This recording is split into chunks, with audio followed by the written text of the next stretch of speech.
নমস্কার, শিক্ষানুরাগী ঐক্য মঞ্চের ইউটিউব চ্যানেল আপনাকে জানাই স্বাগত।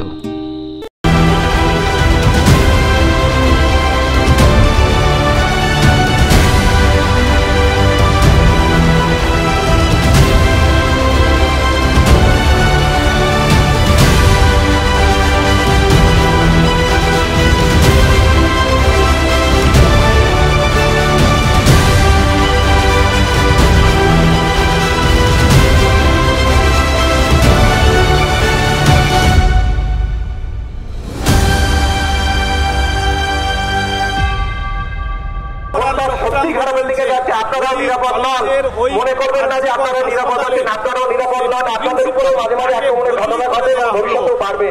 আমরা সুনাগরিক হিসেবে এই দাবিটুকু রেখে যাচ্ছি। আর বিচার আমরা চাইব, যদি বিচার ঠিকঠাক না দেয় ওই নির্যাতিতার পরিবার হয়েছে সারা রাজ্যের মানুষ, সারা রাজ্যের মেয়েরা যদি বিচার না চায়, আমরা আমাদের আন্দোলন তীব্রতর করবো। তার জন্য যা যা করতে হয় তাই করবো, কিন্তু আন্দোলন ছাড়বো না। বিচার আমরা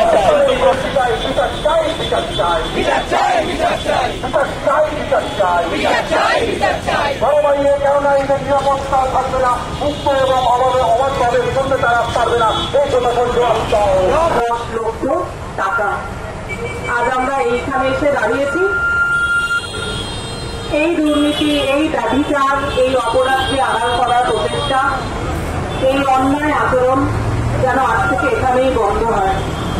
সবাইকে অনুরোধ করব, এই প্রতিবাদ চালিয়ে যান, মুখর থাকুন, যতদিন না অপরাধীরা শাস্তি পায়, যতদিন না আমরা সবাই একটি নিরাপদ বাংলা পাই।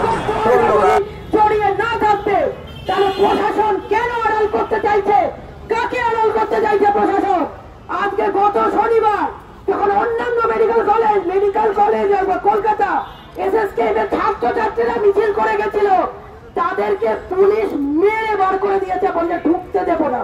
তাদের কাছে কোনো রাজনৈতিক পতাকা ছিল না, তারা কোনো রাজনৈতিক করতেই চায়নি, তারা সলিডারিটি জানাতে গেছিল, তাদেরকে মেরে বার করে দেওয়া হয়েছে। আমার কাছে লাইভ ভিডিও আছে, আমি ছিলাম সেখানে। কি নক্কারজনক পরিস্থিতি, কল্পনার বাইরে। সে বলছে ঢুকতে দেওয়া হবে না। তারপরে আমরা দেখেছি একের পর এক ধিক্কার মানে জানানোর মতন ঘটনা ঘটছে। আজকে 14 তারিখ রাত্রিরে যখন কল দেওয়া হলো যে সন্দীপ ঘোষ অত্যন্ত নোংরা কথা বলেছিলেন, সেটাকে তাকে ডাক্তার বলতে ঘেন্না হয়, সেটাকে আরো ত্বরান্বিত করতে হবে। আর এই যে প্রশাসন লুকিয়ে রাখার চেষ্টা করছে, প্রিন্সিপালকে বারবার করে বলা হচ্ছে কাস্টোডিয়াল ইন্টারোগেশন করা হোক,